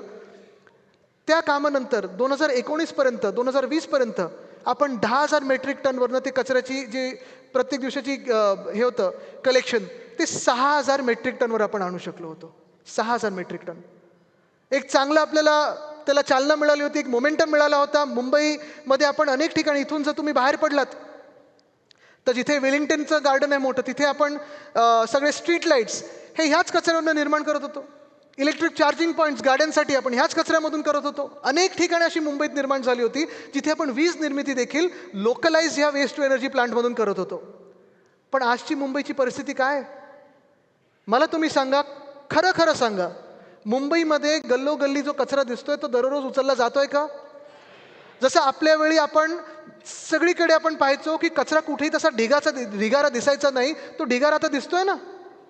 हे चित्र बदलणं गरजेचं आहे. कारण मुंबईवर आत्ता जे प्रशासक असतील किंवा जे बसले डोक्यावर, त्यांच्या कोणाचंही प्रेम नाही. आणि तिथे पण त्या कचऱ्याच्या टेंडरमध्ये पण घोटाळा होतोय, तो लवकरच लोकांसमोर आम्ही आणणार आहोत. आता पुढे जाऊया आपण. हे ठीक आहे, आपण जे आता टॅक्टिकल अर्बनिझम केलं, ते टॅक्टिकल अर्बनिझम आपल्या सर्वांना माहिती आहे. आपण अनेक गोष्टी, जसं हा बसस्टॉप, आत्ताचे बसस्टॉप म्हणजे होर्डिंग झालेत, डोळे दुखायला लागतात ते LED सगळीकडे बघून. पण हे बसस्टॉप आपण करत होतो, फुटपाथ चांगले करत होतो, सायकल ट्रॅक असतील, पेट पार्क्स, प्रत्येक वॉर्डमध्ये आपण पेट पार्क करत होतो, जेणेकरून ज्यांचे घरी पाळीव कुत्रे असतील, मांजरी असतील किंवा स्ट्री डॉग्स असतील, यांच्यासाठी जरा खेळण्यासाठी मोकळी जागा असेल. हे फ्लायओव्हरच्या खालचं काम, हे खूप महत्त्वाचं. हे सुविधा केंद्र जे आपण धारावीमध्ये केलं होतं, मी 2-3 CSR लोकांना घेऊन एकत्र केलं होतं, BMCचे काही चांगल्या अधिकाऱ्यांसोबत केलं होतं. ह्या सुविधा केंद्रामध्ये 111 टॉयलेट सीट्स होत्या. आता त्याच्यातून अर्थात निम्म्या महिलांसाठी, निम्म्या पुरुषांसाठी, काही इंडियन, काही वेस्टर्न हे होतं, काही AC टॉयलेट होते. पण हे सगळं करत असताना सगळ्यात महत्त्वाचं म्हणजे धारावीसारख्या ठिकाणी, आणि हे मला सगळ्या SRA मध्ये करायचं होतं, आपण राज्य सरकार म्हणून केलं असतं, आता महानगरपालिका म्हणून करू. सगळ्यात महत्त्वाचं म्हणजे त्या CSR पार्टनरना मी घेऊन तिथे एक लॉन्ड्रोमॅट केलं होतं. लॉन्ड्रोमॅटचा अर्थ माहिती आहे? 10-12 आपण वॉशिंग मशीन लावले होते.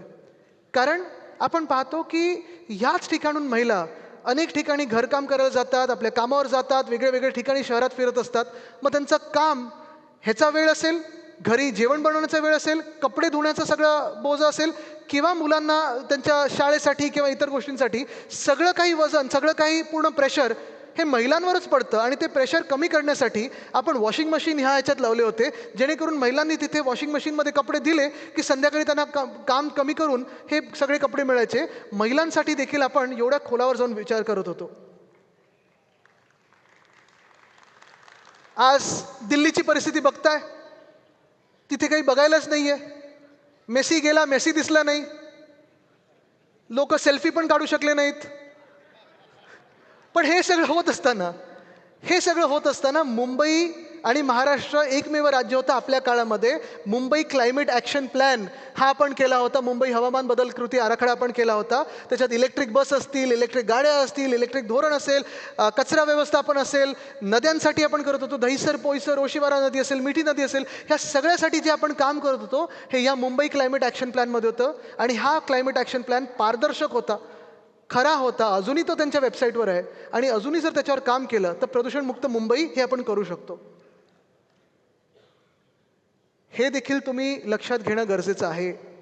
हा एक फार महत्त्वाचा विषय आहे. उद्धवसाहेब मुख्यमंत्री झाल्यानंतर एक महानगरपालिकेची जागा आहे, ते कुठचं, बिर्ला क्रीडा, तिथे मरीन ड्राईव्हवर, तिथे आपण मराठी रंगभूमीचं दालन बनवत होतो. कमिटी चांगली ठरली, सगळे त्याच्यात आपले जे मोठे मोठे लोक आहेत त्याच्यात आले. आदेशजी आहेत, सुबोधजी आहेत, सगळे त्याच्यात होते. आणि त्या कमिटीनी ठरवलं की असं हे दालन झालं पाहिजे. गिरगाव चौपाटीवर आपलं मराठी रंगभूमीचं दालन हे झालंच पाहिजे, अभिमानाने आपण केलं पाहिजे. हो, ही महाराष्ट्राची राजधानी, ही मराठी माणसाची राजधानी आहे आणि ते दालन इथे झालंच पाहिजे. हे आपण काम सुरू केलं होतं. पण बंद कोणी केलं? बंद कोणी केलं? मिंदे सरकारने आणि भाजपनी. कुठच्या आमदारांनी त्यांच्या कानात जाऊन सांगितलं की इथे मराठी दिसलं नाही पाहिजे? ह्याचं उत्तर मिंदेनी आपल्याला आता सांगणं गरजेचं आहे. ते दूर अंदर कसा गेला ते सांगणं आपल्याला गरजेचं आहे.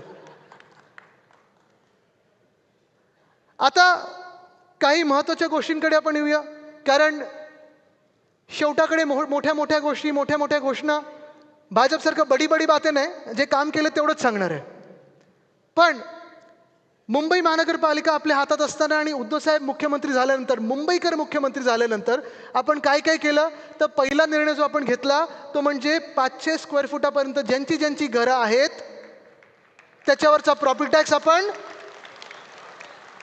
रद्द केला, माफ केला. आणि मला वाटतं वेळ आलेली आहे की फक्त आता 500 नाही तर 700 स्क्वेअर फुटापर्यंत जी घरं आहेत त्याच्यावरचा देखील प्रॉपर्टी टॅक्स माफ करण्याची. हे आधीच्या सरकारने जे थोडंफार केली होती आपल्याच सांगण्यावरनं, त्यांनी नुसतं प्रॉपर्टी टॅक्स एवढाच एलिमेंट काढला होता. बाकीचे 8 टॅक्स ठेवले होते ते आपण सगळेचे सगळे मालमत्ता कर हा रद्द केला होता. सर्वांसाठी पाणी योजना तर आणली. पण तिसरी गोष्ट, वरळीत आहोत म्हणून थोडा विषय काढतो. BDD चाळ, किती लोकांनी नवीन घरं बघितली तिकडची? वरळीतले किती आहेत? आणि BDD बद्दल किती लोकांनी ऐकलंय? सगळ्यांनी ऐकलंय ना? आता BDD चाळ विषय हा 2 मिनिटात मी तुम्हाला सांगतो. कंटाळले नाहीत ना? जे सांगतो ते पटतंय ना? कारण हे तुम्हाला जाऊन पुढे सांगायचंय प्रचाराच्या वेळी. सगळे सोबत आहोत आपण. BDD वरळी, BDD नामजोशी आणि BDD वडाळा आणि त्याचसोबत BDD शिवडी, हे 4 प्रकल्प जवळपास गेले 25 वर्ष चर्चेत आहेत की कधी त्याचा पुनर्विकास होणार, कधी त्याचा पुनर्विकास होणार. 160 स्क्वेअर फुटामधल्या ह्या सगळ्या खोल्या आहेत. आपण जर पाहिलं तर अनेक ह्या इमारती आता मोडकळीस आलेल्या आहेत. काही तर इथे आता सचिन भाऊ दिसत आहेत, सुनील शिंदेजी दिसत आहेत, मला आशिष चेंबूरकरजी दिसत आहेत, आपले स्थानिक सगळे तिकडचे पदाधिकारी आहेत, तुम्ही दिसताय. तर हे सगळे जे मंडळी आहे, आमदार म्हणून, लोकप्रतिनिधी म्हणून, अरविंद सावंतजी खासदार म्हणून पाठपुरावा करत आलेले आहेत की आपण ह्याचा पुनर्विकास कधी करायचा. आणि वर्षानुवर्ष हा प्रकल्प चालू होता, म्हणजे विचार चालू होता 25 वर्ष. 1995ला जेव्हा आपलं सरकार आलं तेव्हापासून याच्यावर चर्चा सुरू झाली, वेग पकडला. म्हणजे मी तेव्हा 5 वर्षाचा होतो. पण योगायोग बघा, 2016 की 17मध्ये ठरलं की आता पुनर्विकास करायचा आहे. तत्कालीन मुख्यमंत्री कोण होतं? 16मध्ये सतीजी कोण होतं? फडणवीसजी होते, बरोबर आहे. त्यांनी येऊन घाईघाईत नारळ फोडून गेले. आणि मला आठवतं तेव्हा सुनील शिंदेजी आमदार होते, ते तेव्हा सांगत होते की थोडं 1-2 दिवसानंतर करा, उद्धवसाहेब बाहेर दौऱ्यावर आहेत महाराष्ट्राच्या कुठच्या तरी, 1-2 दिवसानंतर करा. पण नाही, घाईत करायचं म्हणून नारळ फोडला. आता वरळी, नामजोशी वरळी आणि वडाळ्यातलं काम सुरू, बीडीडीचं नंतर, शिवडीचं नंतर बघू असं ठरलं. 16 निघून गेलं, 17 निघून गेलं, 18 निघून गेलं. 19मध्ये जेव्हा आपलं सरकार बनल्यानंतर अर्थात कोविड काळ सुरू झाला. पण तेव्हा माझ्याकडे सगळे बीडीडीचे लोक आले आणि सांगितलं, साहेब आम्हाला घरं पाहिजेत, काहीतरी करा आदित्यजी. वर्षानुवर्ष आमची घरं, म्हणजे 1923 पासून 1924 पासूनची घरं, आता 2020 आलं, आम्ही राहायचं कसं इथे?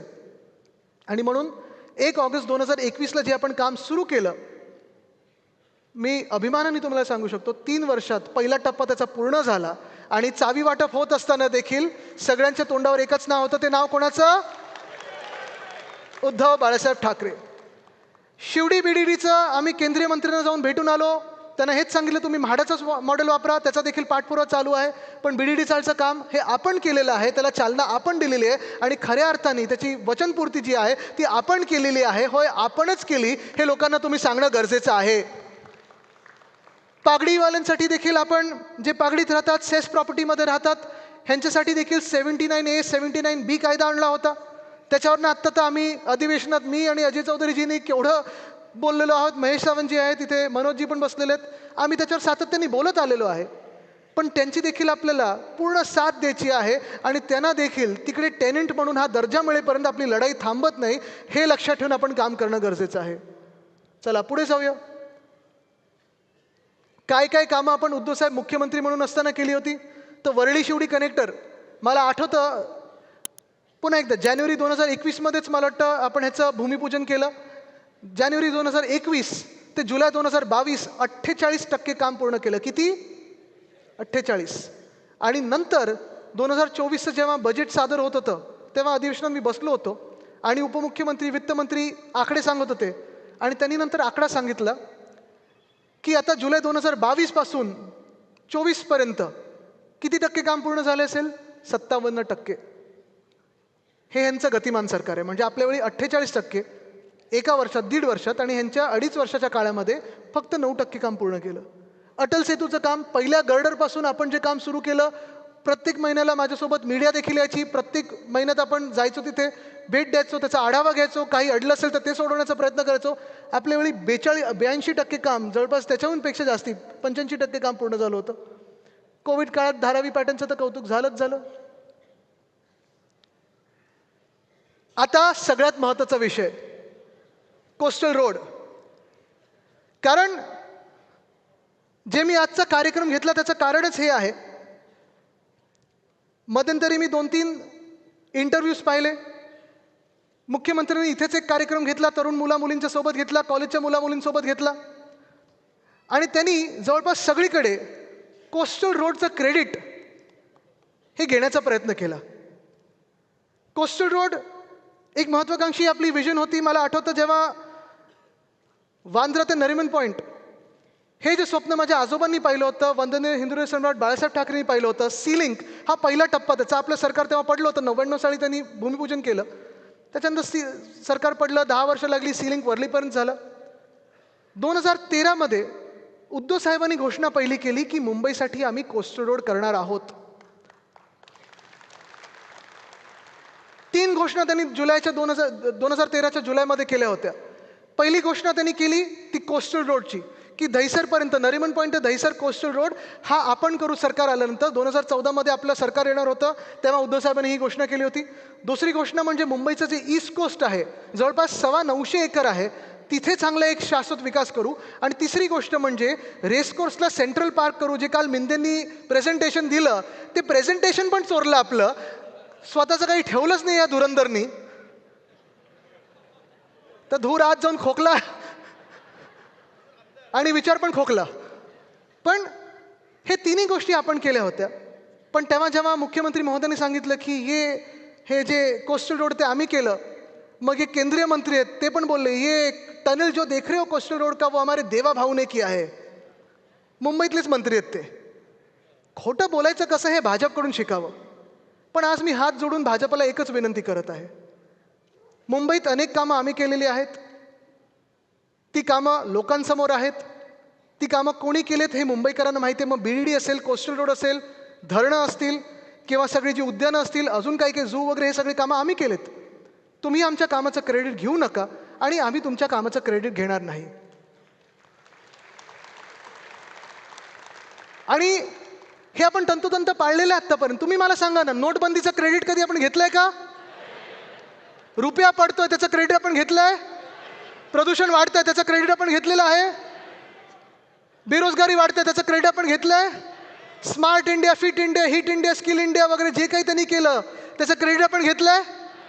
मुख्यमंत्री साहेब, आम्ही नोटबंदीचं क्रेडिट घेतलेलं नाही. तुम्ही आमच्या कामाचं क्रेडिट घेऊ नका.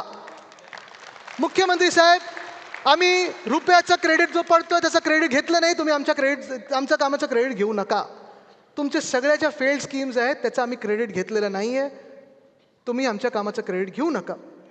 आता कोस्टल रोडमध्ये जे मला मुद्दामून सांगायचं तुम्हाला, कारण तुम्ही इथून बाहेर निघाल्यानंतर पहिला दिसणार तो कोस्टल रोड, तो आपण केलेला आहे. आणि आता कदाचित ते तुम्हाला माहिती आहे, भाजपची टीका, ट्रोल्स लगेच सुरू होतील की आम्हीच केला, पटवायचा पूर्ण प्रयत्न होईल. YouTube shorts, WhatsApp video, Instagram वगैरे सगळं सुरू होईल. आता बघा, तुम्हाला प्रूफ पाहिजे तर प्रूफ पण देतो. हे कोस्टल रोडचा पहिला टेक्निकल सर्वे 2016 कारण टाईमलाईन जर पाहिजे असेल तर 2013 उद्धव साहेबांनी हा विषय मांडला. 13 ते 16 आपण परवानग्या घेत राहिलो, तेही राज्य सरकारचा काडी मात्र संबंध नाही. त्यांनी एकच गोष्ट केली, कोस्टल रोड जो आपण नरिमन पॉईंट ते दहिसर बोलत होतो, त्यांनी काय केलं तर त्यांनी तो कोस्टल रोड मोडला अर्धा. त्यांनी सांगितलं तुम्ही वरळीपर्यंत करा, वरळी ते नरिमन पॉईंट हे MSRDC करेल.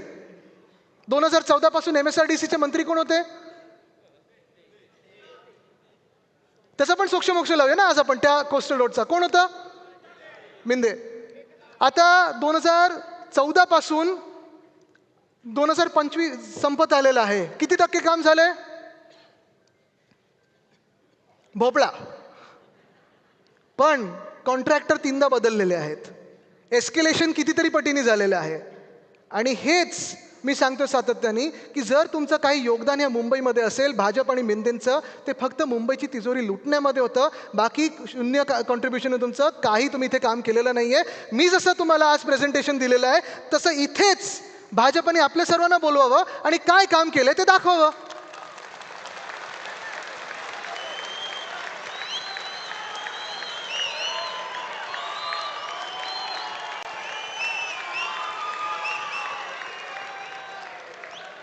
दोन 2014 परवानग्या रोखून धरल्या होत्या त्या भाजपच्या केंद्र सरकारने. 2015 कोस्टल रोडची परवानगी रोखून धरली होती ती भाजपच्या केंद्र सरकारने. 2016 परवानगी रोखून धरली होती ती भाजपच्या केंद्र सरकारने. मग हा पहिला जिओ टेक्निकल सर्वे, इथे मी आहे, उद्धव साहेब आहेत, इथे आपले फणसेजी दिसत आहेत, इथे अजय मेहताजी दिसतात. आम्ही सगळे समुद्रात जाऊन त्याचा पहिला जिओ टेक्निकल सर्वे केला. इथे कोस्टल रोडचं भूमिपूजन हे उद्धव साहेबच आहेत. इथे महापौर महाडेश्वरजी आहेत, अजय मेहताजी आहेत, विशाखाताई दिसत आहेत, हे दिसतात तुम्हाला बरोबर, का पळाले दिसत आहेत, अरविंद सावंतजी आहेत, सुनील शिंदेजी आहेत, स्नेहलताई आहेत, हेमांगीताई जे उपमहापौर होते, संजय मुखर्जीजी आहेत, अनिल देसाईजी दिसत आहेत. हे सगळे हे कोस्टल रोडच्या भूमिपूजनाचे. फडणवीस साहेब कुठे दिसत आहेत का? या फोटोमध्ये दिसत आहेत का? मागे लपले वगैरे नाहीत ना, बघा जरा. कदाचित पेगससमुळे आमच्या फोनमध्ये असतील पण बाकी नाही. इथे दिसत आहेत फडणवीस साहेब, इथे दिसत आहेत. हे चेहलजी आहेत. इथे आम्ही टनल बोरिंग मशीन, हे टनल बोरिंग मशीन हे जे आणलं ह्याचं नाव देखील मी दिलं होतं. ह्याचं नाव आपण मावळा दिलं होतं. आणि नाव देण्याचं कारण हेच होतं की जसं छत्रपती शिवरायांच्या मावळ्यांनी सह्याद्री पोखरून तसं जेव्हा लढा दिला, तसंच पोखरण्याचं काम हे आपलं चांगल्या गोष्टीसाठी, चांगल्या कारणासाठी ह्या टनलने दिलं, म्हणून याचं नाव आपण मावळा दिलं होतं. इथे फडणवीस साहेब कुठे दिसत आहेत का? मास्क आहे तरी ओळखता नाही येतात. हे टनल बोरिंग मशीन अश्विनी भिडेजी त्यांच्या हस्ते आपण ते टनल बोरिंग मशीन सुरू केलं होतं. हे ते टनल बोरिंग मशीनच्या हे ज्या प्लेट्स लागतात त्याच्यावर उद्धव साहेबांनी मी सही केली होती. हे 850 मीटर आत गेल्यानंतर हे सगळ्या ठिकाणी ह्या सगळ्या फोटोमध्ये पहिल्यापासून जवळपास 80% काम होण्यापर्यंत कोस्टल रोडचं हे आपलं सरकार होतं. प्रत्येक महिन्यात मी मीडियाला घेऊन जायचो, कुठेही फडणवीस साहेब नसायचे. प्रत्येक आठवड्यात आमच्या बैठका असायच्या, कुठेही फडणवीस साहेब नसायचे. जेव्हा सगळं काही काम झालं तेव्हा भाजपचं एक नशीब खूप चांगलं आहे. असं नशीब सगळ्यांना मिळावं की बरोबर फितं कापण्याच्या वेळी भाजपचं सरकार असतं. आणि ते त्यांनी केलं म्हणून ते श्रेय घेत आहेत. पण तुम्ही मला सांगा, कोस्टल रोड कोणामुळे झाला? कोस्टल रोड कोणामुळे झाला? हे सगळ्यांना माहिती आहे, पण ते क्रेडिट घेण्याचा प्रयत्न करतात. वोट चोर, नोट चोर, क्रेडिट चोर ह्यांना रोखणं आता गरजेचं आहे. गेल्या 2.5-3 वर्षामध्ये निवडणुका झालेल्या नाहीत. प्रशासक आहेत ते मुख्यमंत्री कार्यालयातून सगळा कारभार करत असतात. मुख्यमंत्री कार्यालयाचा खास हस्तक्षेप मुंबई महानगरपालिकेत असतो. ह्याच्या प्रेस कॉन्फरन्सेस तुम्ही माझ्या पाहिलंच असतील. पण जे मी बोलतोय सातत्याने की 2.5 लाख कोटीचं कमिटेड एक्सपेंडिचर आणि हा घोटाळा हा वेगळाच. रस्ता घोटाळा 1, रस्ता घोटाळा 2. तुम्ही मला सांगा, जिथे जिथे रस्ते खोदून ठेवलेले आहेत, एक रस्ताही तुम्हाला चांगला धड मिळालाय का? कुठेही खड्डामुक्त नवीन रस्ता दिसतोय का? जे आम्हाला सांगत होते 36 महिन्यात खड्डेमुक्त करू, पूरमुक्त करू, खिशाचे खड्डे भरलेत त्यांचे, मुंबईचे खड्डे भरलेत का? हे घोटाळे जे आहेत ह्याची उत्तरं देणं आपल्याला त्यांना देणं लावायचं आहे. आणि म्हणून आपलं पुन्हा एकदा महानगरपालिकेत सत्ता आणणं गरजेचं आहे. हे ज्यांनी मुंबई लुटलेली आहे त्यांना आत टाकायचं आहे, म्हणून आपलं जिंकणं गरजेचं आहे. हा जगातला सर्वात मोठा जमीन घोटाळा धारावी हे आपल्या मोर्चातलं आहे. सगळ्या पक्षांचा मोर्चा होता. आहे दोन्ही फोटोज मोर्चातले आहेत. पण धारावी हे तुम्हाला माहितीच आहे. अनेकदा मी हा विषय घेतलेला आहे. आपला जो लढा सुरू आहे तो कुठच्याही व्यक्तीच्या विरुद्ध नाही आहे, तो एका कंपनीच्या विरुद्ध नाही आहे. तुम्हाला जर मुंबईचा विकास करायचा असेल, पुनर्विकास कोणाचा करायचा असेल, तर ज्या लोकांसाठी तुम्ही करत आहात, धारावीकरांसाठी करत आहात, त्यांचा पहिला विकास करा, त्यांना त्यांच्या हक्काची घरं द्या, मग तुमचे पैसे तुम्ही मोजा. नाहीतर तुम्हाला इथे आम्ही काम करू देणार नाही. एकही व्यक्ती धारावीतून हलणार नाही, हे ठरवलेलं आहे आपण. मुंबई ही मुंबईकरांचीच राहिली पाहिजे. मुंबईचं नाव अदानिस्तान होऊ द्यायचं नाही. ही शपथ आपल्याला छत्रपती शिवरायांच्या समोर आपल्याला आज घ्यायची आहे. तयार आहात? कारण हे सगळं झाल्यानंतर प्रश्न हाच येतो आज, मुंबई कोणाची? ऐकून नाही आलं? मुंबई कोणाची? ऐकून नाही आलं? मुंबई कोणाची? मुंबई कोणाची? जे भाजपवाले मुंबईला लुटू पाहत आहेत, मुंबई त्यांची की मुंबई आपली? जे मिंदे तिजोरीवर डोळा ठेवून आहेत, मुंबई त्यांची की मुंबई मुंबईकरांची? जे अदानी समूहातले लोक धारावी खात आहेत, बुलून, विक्रोळी, कुर्ला सगळं खायला पाहत आहेत, मुंबईला अदानिस्तान करायचं की मुंबई आपली? मुंबई कोणाची? कारण मुंबई हा लढा आपल्याला फार महत्त्वाचा आहे. मुंबई आपल्याला मिळाली नव्हती, आपल्याला लढवून घ्यायला लागली होती. आज योगायोग पहा, ज्या मुंबईसाठी आपण लढत आहोत, ज्या मुंबईसाठी आपण झगडत आहोत, ज्या मुंबईसाठी आपण जीवही द्यायला तयार आहोत, त्या संयुक्त महाराष्ट्रात हे जे दिसते ते काय आहे? कदाचित यांची सर्वांची इच्छा असेल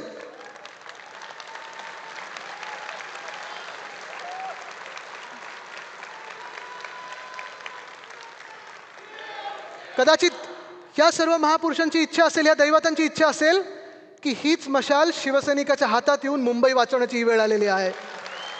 तयार आहात मुंबई वाचवायला? लढायला तयार आहात? जिंकायला तयार आहात? हातात मशाल घेऊन महानगरपालिकेवर भगवा फडकवायला तयार आहात का? हे उत्तर आपल्याला दिल्लीला द्यायचंय. मुंबई कोणाची? धन्यवाद. जय हिंद, जय महाराष्ट्र, वंदे मातरम. जय मुंबई.